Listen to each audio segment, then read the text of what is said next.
Erika nagmakaawa kay Kalingap Edo. At Erika naghihirap na pala. Magandang araw sa inyong lahat mga Kalingap, sanay hindi nyo po makalimutan na mag-like sa video na ito. At paunawa tapusin muna ang kabuuhan ng video na ito mga Kalingap at para malaman ang nilalaman nito. At maraming salamat po mga Kalingap sa pagpatuloy na pagsuporta lalo na kay Kuya Val Santos Matubang at Kalingap Rab.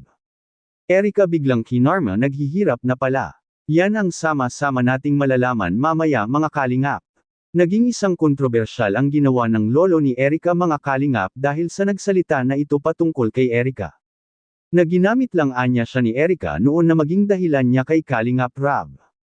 Matatandaan natin mga Kalingap na si Erika noong nagpapaalam ito kay Kalingap Rab ay nasabi rin niya dati na ang isa sa mga dahilan nito sa pag-alis niya sa Team Kalingap ay ang lolo at lola niya ay hindi na pumapayag na magpa-vlog pa.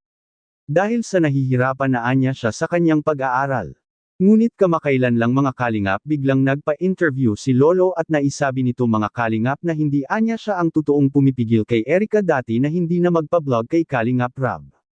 Dahil sa ang gusto anya ng kanyang lolo dati mga Kalingap ay dapat anya magpa-vlog si Erika ng 3 or 4 na beses dahil sa ang Team Kalingap ang nakapagpaaral sa kanya. At tama nga ang ating sinasabi noon mga Kalingap na pinagplanuhan talaga ng mabuti ito nila Erika mga Kalingap.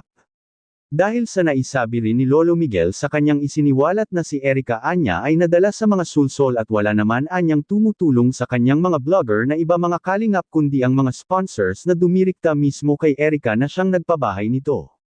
At naipagsabi rin ni Lolo Miguel mga Kalingap na isa sa mga nagsulsol kay Erika na patigilan na ito sa Team Kalingap ay ang ate Mea niya.